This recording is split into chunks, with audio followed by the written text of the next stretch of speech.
Hey guys, welcome to movie hi's. మనం ఈరోజు రీసెంట్గా రిలీజ్ అయిన కోడ్ 8 యొక్క పార్ట్ 2నే చూడబోతున్నాం. జస్ట్ ఇన్ కేస్ ఇంకా ఎవరైనా ఫస్ట్ పార్ట్ చూడకపోతే పైన కార్డ్స్లో ఇస్తా, అలాగే డిస్క్రిప్షన్లో కూడా ఇస్తా. అది చూస్తేనే మీకు సెకండ్ పార్ట్ అనేది కొంచెం బాగా అర్థమవుతుంది. అయినా కూడా ఒక స్మాల్ రీక్యాప్ చూసేద్దామా? ఫస్ట్ పార్ట్లో చూసుకున్నట్లయితే సూపర్ పవర్ ఉన్న వాళ్ళందరినీ యూజ్ చేసి సిటీని, కంట్రీని మొత్తం సూపర్గా డెవలప్ చేసుకుంటారు. బట్ టెక్నాలజీ పెరిగే కొద్దీ రోబోట్స్ వాళ్ళ పనులు చేయడం వల్ల వాళ్ళ ఉద్యోగాలు ఊడిపోవడమే కాకుండా వాళ్ళని చూస్తేనే జనాలు భయపడే స్టేజ్కి వచ్చేస్తుంటారు. మధ్యలో ఈ సైక్ అనే డ్రగ్ ప్రభావంతో వాళ్ళ ఇమేజ్ ఇంకా డ్యామేజ్ అయిపోయి ఉంటుంది. అలాంటి ఒక సూపర్ పవర్ ఉన్న వ్యక్తి మన హీరో కానర్. వాడొక లెవెల్ 5 ఎలక్ట్రిక్ అనమాట. అలాగే మనకు ఆల్రెడీ తెలిసిందే, మన హీరో వాళ్ళ అమ్మకు హెల్త్ బాగాలేదు కాబట్టి గ్యారెట్ అనే ఒక డ్రగ్ డీలర్తో వేరియస్ క్రైమ్స్ చేసి మార్కస్ అనే ఒక డ్రగ్ లాడ్కి హెల్ప్ చేసింటాడు. ఎండ్ ఆఫ్ ద డే దుడ్డు కోసం అందరూ కొట్టుకొని చచ్చింటారు. లాస్ట్లో మనోళ్ళు ఇద్దరు కలిపి మార్కస్నే లేపేస్తారు. ఇంకా క్లైమాక్స్లో చూసుకున్నట్లయితే ఇన్ని తప్పులు చేసిన మన హీరో ఒక గిల్టుతో వాడే పోలీస్ స్టేషన్కి వెళ్ళి సరెండర్ అయిపోతాడు. మరి గ్యారెట్ ఏమో మార్కస్ దగ్గర దొబ్బేసిన డబ్బులు ఎత్తుకుని పోయి ఆ ఆర్గనైజేషన్ వాళ్ళకే ఇచ్చేసి వాడా డ్రగ్ బిజినెస్ ని టేక్ అవుట్ చేసినట్టు చూపిస్తారు. ఇంకా పార్ట్ 2 విషయానికి వస్తే కొత్త కొత్త క్యారెక్టర్స్తో కొత్త కొత్త పవర్స్తో మూవీని ఇంకా ఎంగేజింగ్గా చేసింటారు. ఓపెన్ చేస్తే అప్పుడే మన హీరో కొన్నేళ్ల తర్వాత రిలీజ్ అయ్యి బయటకు వచ్చింటాడు. వచ్చి రాగానే గ్యారెట్ గడ వచ్చి తగులుకుందాం అనుకుంటే మన హీరో మొగం మీదే తిట్టి పంపించేస్తాడు. ఇంకోసారి నా చుట్టుపక్కల కూడా రావద్దురా అని. అక్కడ సీన్ కట్ చేసి ప్రెజెంట్ సిచ్యువేషన్ చూపిస్తారు. లాస్ట్ పార్ట్లో హ్యూమన్స్ని అలాగే సూపర్ హ్యూమన్స్ని కంట్రోల్ చేసేందుకు రోబోట్స్ని దింపినారు కదా. ఆ రోబోట్సే ఇప్పుడు కొంచెం థ్రెట్లా ఉంటుంది. ఎందుకంటే ఆ రోబోట్స్ ఎప్పుడు అందరినీ గమనిస్తూనే ఉంటుంది. దీనివల్ల డేటా సెక్యూరిటీ లేదు, ప్రైవసీ అంతకన్నా లేదు. అదే కాకుండా ఆ రోబోట్స్ కొంచెం రఫ్ అండ్ టఫ్గా ఉంటుంది కాబట్టి ఎవరన్నా ఒక చిన్న తప్పు చేస్తే చాలు టపక్కన కాల్చి చంపేస్తుందే కానీ మాట్లాడి మానిపిద్దామనే టాలెంట్ దానికి లేదన్నమాట. అందుకే దానికి లైట్ వర్షన్ గా K9 అనే ఒక రోబోటిక్ డాగ్స్ ని ఇంట్రడ్యూస్ చేసింటారు. అవి హ్యూమన్ ఫ్రెండ్లీ, అవసరమైనప్పుడు మాత్రమే పనిచేస్తుంది. పనిచేసేటప్పుడు కూడా దొంగలకి ఎటువంటి హాని చేయకుండా జస్ట్ వాళ్ళు తప్పించుకోకుండా వాళ్ళని కంట్రోల్ చేస్తుంది. అంతేగాని ఎటువంటి ఎక్స్ట్రా పనులు చేయదన్నమాట. ఒకవేళ వాళ్ళు తిరిగి అటాక్ చేసినా కూడా అది fire proof, water proof, bullet proof కాబట్టి నో ప్రాబ్లం. ఇంకా ఒక 6 months తర్వాత ఒక అమ్మాయిని చూపిస్తారు. తన పేరు పావని. ఎస్, మన తెలుగు అమ్మాయి పేరే, బట్ తన అమెరికాలో ఉంది కాబట్టి వాళ్ళ యాక్సెంట్లో పావని అని పిలుస్తారు. తను కూడా మన హీరోలాగే ఒక మెయిన్ క్యారెక్టర్ అనమాట. అలాగే తన అన్న పేరు తారక్. అరే, మళ్ళీ తెలుగు వాళ్ళ పేరు ఓకే. వీళ్ళ విషయానికి వస్తే వీళ్ళిద్దరే తప్ప అమ్మా నాన్న చెప్పి ఎవరు లేదనమాట. సో ఫినాన్షియలీ కొంచెం అన్స్టేబుల్గా ఉంటారు. అదే కాకుండా పావని చదువుకుంటుంది కాబట్టి తన చదువుకయ్యే బేసిక్ ఎక్స్పెన్సెస్ని కూడా తారక్ అఫోర్డ్ చేయలేకపోతాడు. ఇప్పుడే ఈ మూవీకి మెయిన్ విలన్ అయిన కింగ్ అని చూపిస్తారు. బొంగవాడేం కింగ్ కాదులేంట, జస్ట్ వాడి పేరు కింగ్స్టన్ కాబట్టి వాడిని షార్ట్గా కింగ్ అని పిలుద్దాం. ఫస్ట్ పార్ట్లో అదేదో సైడ్ క్యారెక్టర్గా ఉండే, ఈసారి మెయిన్ క్యారెక్టర్ అయిపోయినాడు. అట్లే గ్యారెట్ని చూపిస్తే వాడు ఎంతగా తెగించినాడంటే బయట పోలీసులు ఉన్నప్పటికీ ధైర్యంగా లోపల సైక్ డ్రగ్ని ఉత్పత్తి చేస్తుంటాడు. ఇంకంత ధైర్యంగా చేస్తున్నాడంటే ఖచ్చితంగా పోలీసులు కూడా కాస్త షేర్ వెళ్ళింటుంది కాబట్టి చేస్తున్నాడు. అప్పుడే తారక్ని మళ్ళీ చూపిస్తారు. ఆల్రెడీ ఫినాన్షియలీ అన్స్టేబుల్, అలాగే చెల్లి చదువుకు వేరే డబ్బులు కావాలా, మళ్ళీ ఇంటికి గడిచేందుకు డబ్బులు కావాలా. ఇవన్నీ చేయాలంటే నార్మల్ లైఫ్ లీడ్ చేసేకి అస్సలు కాదనమాట. అందుకే గ్యారెట్ కింద ఒక డ్రగ్ డీలర్లా పనిచేస్తుంటాడు. వాడుకున్న సూపర్ పవర్ ఏంటంటే క్యామోఫ్లోజ్. అంటే ఏంటంటే ఏదైనా ఒక కలర్ని వాడు టచ్ చేస్తే వాడు ఆ కలర్ని అబ్జర్వ్ చేసుకుని వాడు ఆ కలర్లోనే బ్లెండ్ అయిపోతాడు. జస్ట్ లైక్ బెంటెన్లోనే కెవిన్లా అనమాట. అందుకని వాడంత పవర్ఫుల్ ఏం కాదు, వీడు జస్ట్ కలర్ని మాత్రమే అబ్జర్వ్ చేసుకోగలడు. వాడు సంపాదించేది దేనికి సాలేదంట, ఇంకాస్త డబ్బులు కావాలా, ఇంకేదైనా పనుందని చెప్పి గ్యారెట్ పని చెయ్యేసి అడిగేసరికి వాడిని కొట్టే తరిమేస్తారు. ఈ పక్క ఈ కింగ్ గారిని చూపిస్తే వీడే ఇప్పుడున్న పోలీస్ డిపార్ట్మెంట్కి హెడ్ అనుకుంటా. అందుకే వాళ్ళ దగ్గర ఉన్న రోబోటిక్ డాగ్స్ గురించి షో ఆఫ్ చేస్తా అది ఎంత హార్మ్లెస్సో చూపిస్తుంటాడు. గమ్మున దాని ముందర లొంగిపోతే ఏం చేయదనమాట, కానీ అటాక్ చేయడమో తప్పించుకునే ట్రై చేయడమో ఇలాంటివి ఏమైనా చేస్తే షాక్ ఇచ్చేస్తుంది అని చెప్తాడు. దాని తర్వాత గ్యారెట్ చేసే డ్రగ్ బిజినెస్ నుండి పోలీసులు కూడా కాస్త షేర్ వెళ్తుంది కదా. ఎగ్జాక్ట్గా చెప్పాలంటే కింగ్కే వెళ్తుంది. ఆ డబ్బుని గ్యారెట్ వాళ్ళ మనుషులు ఎవ్వరికీ తెలియకుండా ఒక చెత్త కుప్పలో పెట్టింటే కింగ్ రాకముందే మన తారక్ దాన్ని ఎత్తేస్తాడు. కానీ తప్పించుకునే ముందే కింగ్ మిగతా పోలీసులందరూ వచ్చేసరికి అక్కడే దాక్కుని అక్కడున్న గోడల మధ్యలోనే బ్లెండ్ అయిపోతాడు. అయినా కూడా వాళ్ళకి డౌట్ వచ్చి చుట్టూ చూస్తుంటే వాడున్న ప్లేస్ మాత్రం కొంచెం డిఫరెంట్గా కనిపించేసరికి ఏంది అని చెప్పి చూస్తా ఉంటే టక్కని పరిగెత్తేస్తాడు. వాళ్ళు తెలివిగా వాడి వెనకాల పరిగెత్తుకుంటా వాళ్ళ దగ్గర ఉన్న రోబోటిక్ డాగ్ని పంపిస్తారు. అది వాడు ఎక్కడెళ్ళినా వాడిని ఫాలో చేసుకునే వస్తూ ఉంటుంది. ఒక స్టేజ్కి వాడు పట్టుబడిపోతాడనగా అప్పుడే వెనకాలన్న గోడలాగే వాడు బ్లెండ్ అయిపోయేసరికి దానికి అర్థం కాక వెళ్ళిపోతుంది. అమ్మయ్య బతికిపోతిం రానుకొని వాడి ఇంటికి వచ్చింటే వాడింటి డోర్ ముందరే కాసుకొని ఉండి వాడు వచ్చి రాగానే ఎలక్ట్రిక్ షాక్ ఇచ్చేస్తుంది. వాడు భయపడిపోయి చేతులు పైకెత్తి సరెండర్ అయిపోతానని చెప్పి ఒప్పుకుంటాడు. యాజ్ పర్ రూల్ ఎవరైనా చేతులు పైకెత్తి సరెండర్ అయిపోతే వాళ్ళని ఏం చేయకూడదు అనమాట. బట్ ఈ కింగ్ గార్డ్ ఆర్డర్ ఇచ్చిన దానివల్ల ఒక బాటిల్ సైక్ డ్రగ్ మొత్తాన్ని వాడికే ఇంజెక్ట్ చేస్తుంది. పాపం తారక్ ఆ సైక్ డ్రగ్ ఓవర్డోస్ అయ్యి తన చెల్లి పావని ముందరే చనిపోతాడు. తారక్ తను వచ్చేసరికి తన మీద కూడా ఇంజెక్షన్ ఎత్తుకుని పరిగెత్తా వస్తుంటే తను జస్ట్ చెయ్యి ఎత్తి పైకెత్తుంది అంతే. దాని తర్వాత ఏం జరిగిందో తెలియక మధ్యలోనే సిగ్నల్ కట్ అయిపోతుంది. అట్లే ఈ పక్క మన హీరోని చూపిస్తే మన హీరో జైలు నుంచి బయటకు వచ్చినప్పటి నుంచి ఒక బోరింగ్ లైఫ్నే జీవిస్తుంటాడు. ఇష్టా కష్టంగా లేస్తాడు, బలవంతంగా బయటికి వెళ్తాడు. పిల్లలే రాని కమ్యూనిటీ సెంటర్ని డైలీ తుడిచేదో క్లీన్ చేసేదో అని చెప్పి ఏదో ఒకటి చేస్తూనే ఉంటాడు. అలా ఒకరోజు లాస్ట్ పార్ట్లో ఉన్న కొరియన్ ఆఫీసర్తో ఉన్న పోలీస్ ఆఫీసర్ ఈ ప్లేస్కి వచ్చింటాడు. వాయనేమో మన హీరోతో మాట్లాడదామని చెప్పి వచ్చింటాడు. కానీ మన హీరో వాయిన్ పైనే మండిపడేసరికి, సరే కానర్ నీకు మాట్లాడే మూడు ఉన్నట్లేదు, నీకు టైం ఉన్నప్పుడే నన్ను కాంటాక్ట్ చేయని చెప్పి కార్డ్ పెట్టేసే వెళ్తాడు. ఆ తర్వాత ఆ కమ్యూనిటీ సెంటర్ని రన్ చేసే లేడీ నీనా వచ్చి, ఏంద్రా కానరు పిల్లలే లేని ప్లేస్కి వచ్చి ఊరికే తుడుస్తూనే ఉంటావు, ఇందా ఏదైనా తినేసి పనుకొని చెప్పి ఆమె వెళ్ళిపోతుంది. మళ్ళీ బొంగులో కింగ్ గానే చూపిస్తే ఆ రోబోటిక్ డాగ్ కి చిక్కిస్ అంటారు. ఏమైందంటే తారక్ ని చంపిన రోబోటిక్ డాగ్ పావనిని కూడా చంపేందుకు వచ్చింటుంది కదా. దాని తర్వాత సిగ్నల్ కట్ అయి పడిపోయి ఉంటుంది. ఎందుకు పడిపోయింది అని చెప్పి వాళ్ళకి ఇప్పటికీ తెలియదు. కానీ చివరిగా పడిపోయేటప్పుడు మనం పావని చెయ్యి ఎత్తి పైకి పెట్టుకుంటుంది, దానివల్లే గ్లిచ్ అయి పడిపోయింది అని చెప్పి వాయిని చెప్తాడు. సరే ఆ పాప ఎక్కడుందని అడిగితే పారిపోయిందంట. పావని అటు ఇటు వెళ్ళి లాస్ట్కి మన హీరో పనిచేసే కమ్యూనిటీ సెంటర్లోనే దాక్కునేసరికి మనోడే లోపలికి పిలుచుకెళ్తాడు. తను జరిగిన విషయం మొత్తాన్ని మీనాకి చెప్తే మీనా ఆ విషయాన్ని కానర్కి చెప్తుంది. కానీ మన హీరోకి ఒకటే డౌట్, ఆ రోబోటిక్ డాగ్స్ ఎవరిని ఏం చేయదనే కదా వాళ్ళు చెప్పింటారు, మరి ఏకంగా ఒక మనిషినే చంపేసిందే ఎట్లా అని ఆలోచిస్తుంటాడు. అదే టైంకి పోలీసులు ఆ ప్లేస్కి వచ్చేసరికి మీనా వెళ్ళి మేనేజ్ చేస్తుంటే ఆ గ్యాప్లో మన హీరో అలాగే పావని బ్యాక్ డోర్ నుంచి తప్పించుకునేస్తారు. కానీ ఆ విషయం మనోళ్ళకే తెలియక కెమెరాలో రికార్డ్ అయిపోతుంది. అలాగే పావని మన హీరోతోని తప్పించుకుంది అని చెప్పి కింగ్ కూడా తెలిసిపోతుంది. మనోడు తన్ని స్ట్రెయిట్గా వాడి ఇంటికే పిలుచుకొచ్చేసి ఉంటాడు. అప్పుడే టీవీలో పావని గురించి అలాగే వాళ్ళన్న తారక్ గురించి కింగ్ గారు చెప్తుంటాడు. తారక్ ఒక డ్రగ్ డీలర్ అని, వాడు స్మగ్లింగ్ చేసే డ్రగ్ నే వాడు ఎక్కువ యూజ్ చేసినందువల్ల ఓవర్ డోస్ అయి చనిపోయినాడని, అలాగే ఈ డ్రగ్ కి వాడి చెల్లికి కూడా ఏదో సంబంధం ఉందని చెప్పి కథలు అల్లుతాంటాడు. అది చూసిన పావని కోపం వచ్చేసి, లేదు వాడు చెప్పే తప్పు, వాడు అబద్ధం చెప్తాడు అని చెప్పి కోప్పడతాంటే తనకే తెలియకుండా తన పవర్ వల్ల ఆ టీవీ ఒకలా గ్లిచ్ అయ్యి ఒక్కసారిగా ఆఫ్ అయిపోతుంది. పావనికి ఉన్న పవర్ ఏంటంటే తను ఎటువంటి ఎలక్ట్రానిక్ ఐటమ్ నన్నా కంట్రోల్ చేస్తుంది. యాక్చువల్లీ తనకి ఇలాంటి పవర్ ఉంది అని చెప్పి తనకే ఇప్పుడే తెలిసింది. తనకి ఇలాంటి ఒక పవర్ ఉంది అని చెప్పి తెలియక స్టార్టింగ్ సీన్లో భయంతో యూజ్ చేసి ఉంటుంది, ఇప్పుడు కోపంతో యూజ్ చేసి ఉంటుంది. తన పవర్ గురించి ఇంకా ఈజీగా చెప్పాలంటే తను ఒక హ్యూమన్ హ్యాకర్ లాంటిదనమాట. తన పవర్ని యూజ్ చేసి పోలీసులు ఈ ప్లేస్కి వస్తున్నారని చెప్పి మన హీరోకి ముందుగానే చెప్పేసరికి వాళ్ళు వచ్చే లోపలే మనోళ్ళు ఇద్దరు దాక్కొని దాని తర్వాతే బయటికే వస్తారు. తప్పించుకుని వెళ్ళిపోదామని చెప్పి అపార్ట్మెంట్ బయటకు వచ్చింటే 2 రోబోట్స్ ఒక్కసారిగా ధమ్మని చెప్పి కింద దిగుతుంది. మనోళ్ళిద్దరిని షూట్ చేద్దామని చెప్పి అవి గన్స్ పైకి ఎత్తంటే వాటికి ముందు మన హీరో వాడి పవర్ని యూజ్ చేసి రెండింటినీ లేపేస్తాడు. వెంటనే పైన డ్రోన్స్ నుంచి మనోళ్ళని అటాక్ చేద్దాం అనుకుంటే ఈసారి పావని తన పవర్ని యూజ్ చేసేసరికి వాళ్ళకు సిగ్నలే కట్ అయిపోతుంది. ఇలాంటి టైంలో మనోళ్ళు ఎక్కడెళ్ళినా పట్టుబడిపోతారు కాబట్టి హెల్ప్ కోసం గ్యారెట్ని పిలుస్తాడు. మన హీరో అడిగేదల్లా ఒకే ఒకటే, పవాని కోసం ఒక కొత్త ఐడి అలాగే ఒక కొత్త పాస్పోర్ట్ తీసే తన్ని సేఫ్గా బయట కంట్రీకి పంపించేద్దామని చెప్పి వాడి ప్లాన్. బట్ గ్యారెట్ ఒక కకృతి కమాండం కాబట్టి వాడు ఉన్నంత వరకు ఇది జరగదన్నమాట. ఎందుకంటే వాడు పావని యొక్క వయసు ఆలోచించలేదు, అలాగే తన ఫీలింగ్స్ అర్థం చేసుకోలేదు. కేవలం వాడు చూసేదల్లా పావనికున్న పవర్ని మాత్రమే. తనకున్న పవర్ అనేది 1,000,000 మందిలో కేవలం ఒకే ఒకరికి మాత్రమే ఉంటుంది. అలాంటప్పుడు వాడెట్లా వదులుకుంటాడు చెప్పండా. వాడు పావనికి హెల్ప్ చేశాడంట, బట్ బయట తప్పించుకునే కాదు, తన క్రిమినల్ రికార్డ్స్ని క్లియర్ చేసి వాడితోనే ఉంచుకొని వాడి బిజినెస్ని ఎక్స్పాండ్ చేసేందుకు. ఆ మాత్రం హెల్ప్ చేయాలనుకున్నా కూడా పావని వాళ్ళన్న చనిపోయిన విషయాన్ని చూసింది కదా, ఫస్ట్ ఆ మెమరీని ఎరేస్ చేయాలంటాడు. ఇంకా పావనికి కూడా వేరే చాయిస్ లేదు కాబట్టి వేరే దారి లేక గమ్మున గ్యారెట్తో వెళ్తుంది. అఫ్కోర్స్ మన హీరో కూడా వెళ్తాడు అనుకోండా. ఒక్కొక్కరికి ఏదేదో పవర్స్ ఉన్నాయి. ఆ లెక్కను చూసుకున్నట్లయితే మెమరీస్ని ఎరేస్ చేసేందుకు ఏదో ఒక పవర్ ఉండకపోతుందా ఏంది. సో ఆ ప్లేస్కి తీసుకొచ్చింటారు. ఫస్ట్ కూర్చోపెట్టి వాళ్ళన్న తారక్ గురించి తలుచుకోమని చెప్పి ఒక్కొక్క మెమరీగా చూసా వస్తుంది. లాస్ట్లో వాళ్ళన్న ఎప్పుడైతే చనిపోయినాడో ఆ మెమరీని గుర్తు తెచ్చుకోమని చెప్పి ఎగ్జాక్ట్గా ఆ మెమరీని మాత్రం ఎరేస్ చేస్తుంది. అయిపోయా కదరా ఇంకా వదిలేండ్రా అంటే అయినా కూడా వదలట్లేదు.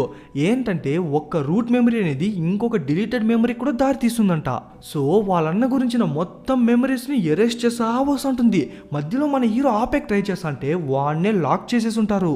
ఒక స్టేజ్కి పావనికి ఉన్న పవర్స్కి తను మన పావనిని కంట్రోల్ చేయలేక ఉన్న మెమరీస్ని డిలీట్ చేయలేక ఆల్రెడీ డిలీట్ అయిన మెమరీస్ అన్నిటిని మళ్ళీ రీస్టోర్ చేస్తుంది.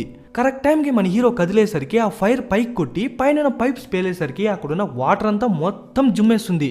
అంతే ఒక్కొక్కటి ముఖంలో మరణ భయం కనిపిస్తుంది. ఎలక్ట్రిసిటీకి వాటర్ అనేది గుడ్ కండక్టర్ కాబట్టి ఎక్కడ ఒక్కొక్కని చంపేస్తాడేమో అని చెప్పి గ్యారెట్ భయం. అసలే మన హీరో లెవెల్ 5 కాబట్టి మళ్ళీ లేసే కూడా ఛాన్స్ లేదు. అట్లే వాడి పవర్ మొత్తాన్ని ఒక్కసారిగా యూజ్ చేసినట్టు చూపిస్తారు. లోపల జరిగేది బయట లైట్లా మెలుగుతుంటుంది.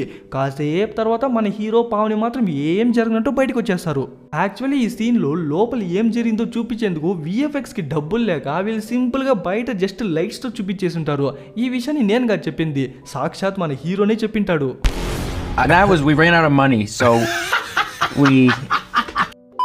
ఆ తర్వాత మన హీరో పావని అలాగే మీనా వీళ్ళు ముగ్గురు కార్లో తప్పించుకుంటుంటే వీళ్ళు ఎక్కడికి వెళ్తున్నారు ఎటు వెళ్తున్నారు అని చెప్పి ఈజీగానే ఈ పోలీసు వాళ్ళు కనిపెట్టేస్తారు. వాళ్ళని లేపేమని చెప్పి వాళ్ళ లొకేషన్ని గ్యారెట్కి షేర్ చేస్తారు. ఇన్ కేస్ గ్యారెట్ గడ ఏం పీకకపోతే మనమన్నా బ్యాకప్ ప్లాన్ ఏదైనా పెట్టుకుందామని చెప్పి ఒక 2 రోబోట్స్ని కొంచెం దూరంలోనే దింపి పెడతారు. కింగ్ గడు అనుకున్నట్టుగానే గ్యారెట్ ముందర వెనకాల మనోళ్ళని బ్లాక్ చేసి ముగ్గురిని బయటికి లాగేస్తాడు. గ్యారెట్కి మన హీరోని పావనిని చంపడం అనవసరం, కానీ కింగ్కి మన పావనిని చంపడం అత్యవసరం అనమాట. కానర్ మర్యాదగా సైడ్ వెళ్ళిపో, నేను గమ్మున పావనిని చంపేసి వెళ్ళిపోతా అంటే వాడు అస్సలు కదలడనమాట. నీకంత కసి ఉంటే ఫస్ట్ నన్ను చంపి దాని తర్వాత తన్ని చంపురా అంటాడు. వాడు గన్నెత్తి చంపేద్దాం అనుకుంటాడు. అట్లా ఇట్లా ఆలోచిస్తాడు. లాస్ట్కి వాడి వల్ల కాదనమాట, గన్నే దింపేస్తాడు. అందుకే కదా కింగ్ 2 రేఖ డబ్బాల్ని అక్కడ పెట్టిండేది. గ్యారెట్ గన్ని దింపిన వెంటనే అవి ఫైరింగ్ స్టార్ట్ చేస్తుంది. గ్యారెట్ గుంపులో నల్లోడికో బుల్లెట్ తగులుతుంది, అలాగే గ్యారెట్కో బుల్లెట్ తగులుతుంది. అదే మనోళ్ళ టీంలో చూసుకున్నట్లయితే ఒక్క మీనాకి 2-3 బుల్లెట్స్ తగులుతుంది. కానీ మీనాకి మాత్రం ఏం కాలేదనమాట. ఎందుకంటే లాస్ట్ పార్ట్లో గుండోడు ఉన్నాడు కదా బుల్లెట్ ప్రూఫ్ బాడీతో, ఇంచుమించు వాళ్ళ పవర్స్ అనేది కొంచెం సిమిలర్గా ఉంటుంది. బట్ 2 సేమ్ కాదనమాట. ఎందుకంటే వాంది టోటల్గా బుల్లెట్ ప్రూఫ్. బట్ ఈమె చూసుకున్నట్లయితే just tough and rough skin. దానివల్ల బుల్లెట్స్ ఆగుతానే కానీ ఒక 10-15 బుల్లెట్స్ వరుసగా వచ్చిందనుకోండా ఖచ్చితంగా తను కూడా చనిపోతుంది. బట్ గ్యారెట్ టీంలో చూసుకున్నట్లయితే ఆల్రెడీ వాడు చచ్చిపోతుంటాడు. వాడిని కాపాడేందుకు ఇంకో అమ్మాయి వస్తుంటే ఇద్దరు ఒకేసారి చనిపోతారు. రే కానర్ నా కార్ ఎత్తుకోరా, మనమందరం ఇక్కడి నుంచి తప్పించుకుందాం రా, లేకుంటే వీళ్ళే చంపేస్తారని చెప్తాంటే పొరబ్బొకడా నిన్ను నమ్మి ఇంకెక్కడికి రాను అంటాడు. కానీ మన మీనానే కన్విన్స్ చేస్తుంది. చూడు కానర్, పాప ముఖ్యం, పాపను ఎలాగైనా కాపాడు, నేను మీకోసం డిస్ట్రాక్షన్ క్రియేట్ చేస్తా, ఆ గ్యాప్లో మీరిద్దరు తప్పించుకోండి అని చెప్పి ముందరికి వెళ్ళిపోతుంది. 2 రోబోట్స్ మీనానే షూట్ చేస్తుంటే ఆ డిస్ట్రాక్షన్ యూజ్ చేసి మనోళ్ళిద్దరూ తప్పించుకునేదే కాక దాన్ని యూజ్ చేసి గ్యారెట్ కూడా వీళ్ళతో తప్పించుకునేస్తాడు. అంతా అయిన తర్వాత కింగ్ ఆ ప్లేస్కి వచ్చింటే మన మీనా మాత్రం కొన ఊపిరిలో ఉంటుంది. చూడండమ్మా, నేను అనుకుంటే ఇప్పుడే అంబులెన్స్ తెప్పిసా, కానీ మీ వాళ్ళు ఎక్కడికి వెళ్ళినారో చెప్తేనే తెప్పిసా అంటాడు. తను కూడా ఏమో చెప్పేసేలాగా వాళ్ళు అని చెప్పి వాని దగ్గరికి వచ్చేలా చేసి తుపుక్కుని వాని ముఖం మీదే మూంచేసి చనిపోతుంది. మనోళ్ళని చూసుకున్నట్లయితే గ్యారెట్కి మాత్రం తెలిసిన ప్లేస్కి మనోళ్ళిద్దరిని పిలుచుకొస్తాడు. ఆ తర్వాత వాడికి బుల్లెట్ దిగింది కదా, ఆ బుల్లెట్ని కూడా తీసేసి కొంచెం కూతురుగా కూర్చొని తాగుతా ఉంటాడు. యాక్చువల్లీ ఈ ప్లేస్లోనే గ్యారెట్ అలాగే వాడి అన్నదమ్ములందరూ పెరిగింటారు. బట్ ఇప్పుడు వాడు మాత్రమే మిగిలిన్నాడంట. సరే పవాని, ప్రస్తుతానికి నైట్ మాత్రం ఇక్కడే స్టే చేద్దాం, రేపు మార్నింగే బయలుదేరేసి నేను ఈ కంట్రీ నుంచే దాటిచ్చేస్తా అంటాడు. కానీ పావని ఒప్పుకోదనమాట. వద్దు కానర్, నేను ఎక్కడికి వెళ్ళినా కూడా వాడు ఖచ్చితంగా నన్ను వెతుక్కొని వచ్చి మా అన్నను చంపినట్టే చంపేస్తాడు, దానికి బదులు వాడిని ఎదిరించి నిలుద్దామంటుంది. దానికి నెక్స్ట్ డేనే స్టార్టింగ్ సీన్లో మన హీరోని మీట్ అయ్యేందుకు వచ్చిన పోలీస్ ఆఫీసర్ ఈ ప్లేస్ కూడా వచ్చేస్తాడు. యాక్చువల్లీ ఆయన మనోళ్ళకి హెల్ప్ చేద్దామనే చూస్తుంటాడు. ఎందుకంటే కింగ్ ఏం అంత మంచోడేం కాదనమాట. వాడు పైన అంత మంచోడుగా కనిపించినా కూడా వెనకాలన్నీ ఫ్రాడ్ పనులే చేస్తుంటాడు. అలా అయితే తారక్ని వాడే చంపించాడు అని చెప్పి నేను కోర్టుకు వచ్చి సాక్ష్యం చెప్తానని చెప్పి మన హీరో చెప్తే అదంత ఈజీ కాదు అంటాడు. ఎందుకంటే ఒక్క కింగ్ వెనకాల ఎందరో హై అఫీషియల్స్ ఉన్నారంట. వాడు జస్ట్ లోపలికి వెళ్తే చాలు విత్ ఇన్ సెకండ్స్ లో బయటకు వచ్చేంత పవర్ వాన్ చేతిలో ఉంది. సరే, ఇంకా హయ్యర్ అఫీషియల్స్ కి వాడి గురించి మనం రిపోర్ట్ చేద్దామంటే ఆ కేసుని ఈజీగా కొట్టిపడేస్తారంట. బికాస్ వాడు పవర్లోకి వచ్చినప్పటి నుంచి సిటీలో చాలా అంటే చాలా క్రైమ్ రేట్ తగ్గింది కాబట్టి వాడిని ఏం పీకలేము అంటాడు.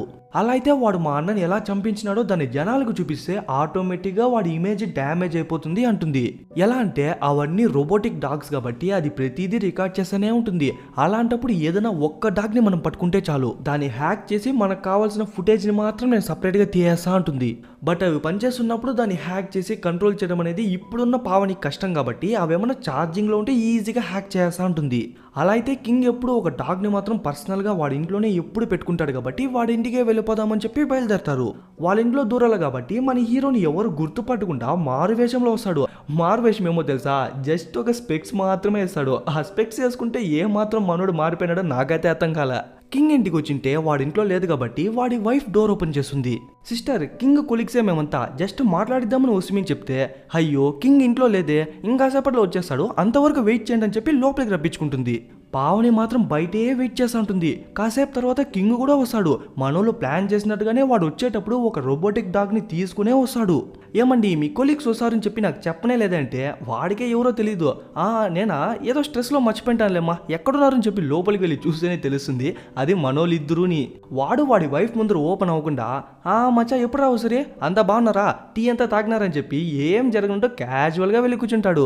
వాళ్ళు అట్లా మాట్లాడుతుంటే ఆ గ్యాప్ లో పావని లోపలికి దూరేసి ఆ డాగ్ ని యాక్సెస్ చేసేందుకు ఆన్ చేస్తుంది. బట్ ఆన్ అయిన వెంటనే వాళ్ళకి ఇన్ఫర్మేషన్ వెళ్ళిపోతుంది. వెంటనే వాళ్ళు కింగ్ కాల్ చేస్తుంటే వాడు ఫోన్ ఎత్తుకుందాం అనుకుంటాడు. కానీ టక్కున మన గ్యారెట్ కత్తి వాన్ పక్క తిప్పి జాగ్రత్త అని చెప్పి వార్నింగ్ ఇచ్చేసరికి వాడు గమ్మున ఉండిపోతాడు. వాళ్ళు మళ్ళీ ల్యాండ్ లైన్ ట్రై చేస్తుంటే వాడి వైఫ్ లేసి వెళ్ళిపోతుంది. అదే టైంకి మన హీరో రెస్ట్ రూమ్ అని చెప్పి పావని దగ్గరికి వచ్చేస్తాడు. వాడు అట్లా వెళ్ళినట్టే కింగ్ గాడు వాడి పవర్ని యూజ్ చేసి కత్తెత్తి గ్యారెట్కే గుచ్చేద్దాం అనుకుంటాడు. ఓహో, వీడికి కూడా గ్యారెట్ లాగే సేమ్ పవర్ ఉంది గాయస్. కానీ ఎక్కడ పవర్ ఉంది అని చెప్తే జనాలు వాడిని యాక్సెప్ట్ చేయరేమో అని చెప్పి వాడి పవర్స్ని సీక్రెట్ గానే ఉంచేసి ఉంటాడు. కింగ్కి గ్యారెట్ కూడా సేమ్ పవరే ఉండొచ్చు, బట్ గ్యారెట్ ఈ పవర్లో కొంచెం సీనియర్ కదా, సో ఆ కత్తిని అట్లే వాడి పక్క తిప్పేసి వాడి దగ్గరికి తీసుకెళ్తాడు. బట్ చంపడనమాట, ఎందుకంటే వాళ్ళు వచ్చింది చంపేదాని కోసం కాదు. అదే టైంకి వాడి వైఫ్ వచ్చి, ఏమండి ఆఫీస్ నుంచి కాల్ వచ్చింది, ఏమో అర్జెంట్ అంటని చెప్పేసరికి, ఓకే మచ్చా, నాకు కూడా టైం అయిపోయింది, వచ్చిన పనేమో అయిపోయా, సరే నీ కుక్కని జాగ్రత్తగా చూసుకొని చెప్పి మనోడు గమ్మున బయటికి వచ్చేస్తాడు. వాడు పరిగెత్తా వచ్చి చూస్తే కుక్క లేదు ముక్క లేదు, మనోళ్ళు చక్కగా ఎత్తుకొచ్చేసి ఉంటారు. వెళ్తున్నప్పుడే తను దాన్ని యాక్సెస్ చేయడంతో వాళ్ళ అన్నను చంపిన ఫుటేజ్ని కూడా కనిపెట్టేస్తుంది. ఆ డేటాను ఒక కంప్యూటర్లోకి ట్రాన్స్ఫర్ చేయాలి కాబట్టి మనోళ్ళు ఇద్దరిని డైరెక్ట్గా వాడి బిజినెస్ చేసే అపార్ట్మెంట్గా తీసుకొచ్చేస్తాడు. కానీ లోపలికి వస్తేనే గ్యారెట్ యొక్క అసలు రూపమే తెలుస్తుంది. మనోళ్ళ ప్లాన్ ఏంటి, ఆ ఫుటేజ్ని జనాలకు చూపించి కింగ్ని డిపార్ట్మెంట్ నుంచే తీసేద్దామని. బట్ గ్యారెట్ ప్లాన్ ఇంకా పెద్దదనమాట. ఆ ఫుటేజ్ని కింగ్కి చూపించి దాని ద్వారా వాడిని బెదిరించి డిపార్ట్మెంట్ మొత్తాన్ని వాని చేతిలో పెట్టుకుందామని చెప్పి వాడి ఆశ. మనోళ్ళు ఈ ప్లేస్లోనే ఉన్నారని చెప్పి కింగ్కి తెలుసు కాబట్టి మొత్తం టీంని తీసుకొచ్చేసి ఉంటాడు. వెంటనే గ్యారెట్ డేటా ఉన్న హెడ్ని మాత్రం సపరేట్గా పెట్టుకుని మిగతా బాడీ పార్ట్స్ మొత్తాన్ని ఎత్తుకొచ్చి కింగ్గా ఇచ్చేస్తాడు. చూడప్పా కింగు, ఇన్ని రోజులు నువ్వే కింగ్ అయిండొచ్చు, బట్ ఇక నుంచి నువ్వు నా మాటే వినల్లా. అలాగే నీకు కావాల్సిన మొత్తం ఇన్ఫర్మేషన్ నా దగ్గరే ఉంది కాబట్టి ఇప్పటి నుంచి కొత్త డీల్. దాంట్లో ఆల్రెడీ నీకు మామూలుగా ఇస్తున్న షేర్లు జస్ట్ 50% మాత్రమే ఇస్తా. అదే కాకుండా ఇప్పటి నుంచి బిజినెస్ని వేరే ఎక్స్పాండ్ చేస్తాండా. మీరు ఏం మాట్లాడకుండా మూసుకొని మూడ్లో మాత్రమే కూర్చోవాలా అంటాడు. ఏంది డీల్ ఓకేనని చెప్పి చేయి చూపిస్తే వాడు చేయి ఇచ్చేందుకు దగ్గరకు వచ్చి సరక్కను గుచ్చేసి కూర్చోపెట్టేస్తారు. ఇంకా పోలీసులు అందరూ పైకి వస్తుంటే మనోళ్ళు క్లియర్గా అర్థమైపోతుంది గ్యారెట్ ఇరుక్కున్నాడు అని. అదే టైంకి ఆ ప్లేస్కి మీడియా వాళ్ళు కూడా వచ్చేసరికి పావనికి ఇంకో ఐడియా వస్తుంది. చూడు కానర్, మనం అనుకున్న ప్లాన్ మాత్రం పక్కాగా వర్కౌట్ అవుతుంది, దానికి ముందు మనం కిందకి వెళ్ళాలా అంటుంది. మనోళ్ళు తప్పించుకునే లోపే పోలీస్ కూడా మొత్తం పైకి వచ్చింటే టక్కను మనోడు వాడి పవర్ యూజ్ చేస్తాడు. బట్ ఎటువంటి ఇంపాక్ట్ జరగదనమాట, ఎందుకంటే వాళ్ళ హీల్స్ అన్ని కరెంట్ ప్రూఫ్ కాబట్టి. ఇంకా మిగతా వాళ్ళందరూ గార్డ్స్ని అడ్డుకుంటా అంటే ఆ గ్యాప్లో గ్యారెట్ పెట్టుకున్న సీక్రెట్ ఎగ్జిట్ నుండి మనోళ్ళు ఇద్దరు తప్పించుకుంటా అంటారు. చూడబోతే గార్డ్స్ అందరూ కింద పడిపోతున్నారు. దగ్గర మనోళ్ళదే కొంచెం పై చేలా ఉంటుంది. ఒక స్టేజ్కి కింగ్ మీద కూడా వాళ్ళు వచ్చేస్తారు. వాడు ఫస్ట్ నార్మల్గా అడ్డుకుంటాడు, దాని తర్వాత వాడి పవర్ని యూజ్ చేసి అడ్డుకుంటాడు. లాస్ట్లో గన్ ఎత్తి కాల్చా చంపేస్తాడు. ఆ బుల్లెట్ సౌండ్ అనేది కిందున్న మీడియా వాళ్ళకు కూడా వినిపిస్తుంది. ఈ పక్క మనోళ్ళు ఇంకా అపార్ట్మెంట్లోనే ఉన్నారు కాబట్టి కిందకి తప్పించుకుని వెళ్దాం అనుకుంటే మనోళ్ళకే తెలియకుండా ఒక రోబోటిక్ డాగ్ వీళ్ళని ఫాలో చేసుకుంటా వస్తూ ఉంటుంది. మనోడు 2-3 షాట్స్ చేస్తాడు. అది కొంచెం ఎలక్ట్రిక్ ప్రూఫ్ లా ఉన్నట్టుంది, దానికేం కాదనమాట. ఇంకా ఒక్కసారిగా మన హీరో మీదకి దూకేసి ఆ డ్రగ్ ని ఇంజెక్ట్ చేద్దాం అనుకుంటుంది. అప్పుడే మనోడు దాన్ని గట్టిగా పట్టుకొని వాడి మొత్తం పవర్ ని యూజ్ చేసేసరికి ఆ అపార్ట్మెంట్ లోని కరెంటే కట్ అయిపోతుంది.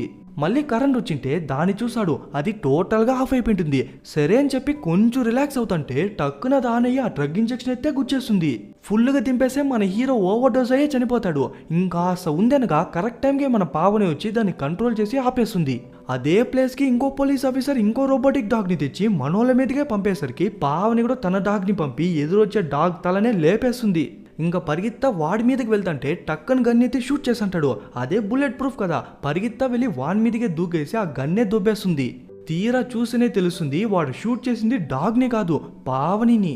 తను అన్కాన్షియస్ అయిన వెంటనే తన్ని మోసుకొని బయటికి వస్తుంటే పోలీసులంతా గన్ను పెడతాంటారు. కానీ వాడికి ఎటువంటి స్పర్శ లేదనమాట. ఏదో ఒక రోబోలో బయటికి వస్తుంటాడు. ఎందుకంటే సగానికి పైన డ్రగ్ వాడి బాడీలో ఉంది కాబట్టి వాడికే కొంచెం మత్తుగా ఉండడంతో ఒకలా వస్తుంటాడు. వాళ్ళపైన రోబోటిక్ డాగ్ ని పంపిస్తే మన గ్యారెట్ వాడి పవర్ ని యూజ్ చేసి ఆ రోబోటిక్ డాగ్ ని రేకు డబ్బాలాగే మార్చేస్తాడు. మిగతా వాళ్ళు కాల్చేందుకు చూసంటే మన పోలీస్ ఆఫీసర్ వాళ్ళందరినీ ఆపేసి మీడియా వాళ్ళని ముందరకు పంపిస్తాడు. ఆ రోబోట్ హెడ్ కి మన హీరో పవర్ యూజ్ చేసి దాన్ని ఆన్ చేస్తే పావని ఏమో తన పవర్ యూజ్ చేసి ఆ డేటాని ట్రాన్స్ఫర్ చేస్తుంది. ఆ కెమెరాలో కనిపించేది అందరూ టీవీలో లైవ్ లో చూసేసరికి అందరికి కింగ్ యొక్క ఒరిజినల్ రూపం తెలిసిపోతుంది. అదర్థం చేసుకున్న కింగ్ గాడు మన హీరోని షూట్ చేసేద్దాం అనుకుంటే గ్యారెట్టే వాడి పవర్ ని యూజ్ చేసి బుల్లెట్ మిస్ అయ్యేలా చేశాడు. వెంటనే పోలీసులు కూడా వచ్చి పట్టేస్తారు. ఇంతదాకా కష్టపడిన మనోళ్ళు ఇద్దరు అక్కడే అన్కాన్షియస్ అయి పడిపోతారు. అక్కడ సీన్ కట్ చేసి ఒక 3 months తర్వాత చూపిస్తారు. ముందంతా మన హీరో ఇష్టా కష్టంగా లేసేది, బలవంతంగా బయటికి వచ్చేది అట్లా చేస్తాండేవాడు. ఇప్పుడు అన్ని ఉత్సాహంగా చేస్తాంటాడు. అలాగే పిల్లలే రాని వాడి కమ్యూనిటీ సెంటర్లో డైలీ కొందరు పిల్లలు వస్తారనమాట, ఇంక్లూడింగ్ పావని. ఇంకా కింగ్ ఏమో కరప్షన్ కింగ్ గా పాపులర్ అవడంతో వాడిని బొక్కలో వేస్తారు. లాస్ట్ కి గ్యారెట్ ని కూడా బొక్కలోనే వేసింటారు. బట్ ఎండింగ్ వచ్చేపాటికి న్యూస్ లో ఏం చెప్తారంటే ఏదో ఒక అన్నోన్ సోర్స్ నుండి ఆ సైక్ డ్రగ్ అనేది భారీ మొత్తంలో సిటీలో ఫ్లో అవుతుందంట. ఆ మాట విని గ్యారెట్ ఎందుకు నవ్వినట్టు చూపిస్తారు. అట్లే మూవీని కూడా ముగిస్తారు. అంతే గైస్, ఇంతటితో కోడ్ 8 Part 2 మూవీ అయిపోయింది. చాలా మంది డిసప్పాయింట్ లో ఉన్నారు అనుకుంటా, ఎందుకంటే లాస్ట్ వీడియోలో చెప్పింటాను ఏమో గుండె దడదడనే మూవీ ఎక్స్ప్లెయిన్ చేస్తాను అని. బట్ ఇది కాదనమాట. చాలా రోజుల నుంచి ఈ మూవీ పెండింగ్ లో ఉంది కాబట్టి సర్లే అని చెప్పి చేసి ఖచ్చితంగా నెక్స్ట్ వీడియో అదే కాబట్టి ఎవరు మిస్ అవ్వద్దంట. ఓకే గైస్, లైక్ చేయని వాళ్ళు లైక్ చేయండి, కమెంట్ చేయని వాళ్ళు కమెంట్ చేయండి, షేర్ చేయని వాళ్ళు షేర్ చేయండి, సబ్స్క్రైబ్ చేసుకోండి, ఫాలో అవ్వని వాళ్ళు ఫాలో అయిపోండి. ముఖ్యంగా వాట్సాప్ ఛానల్లో ఇంకొక భయంకరమైన మూవీతో త్వరలోనే కలుద్దాం.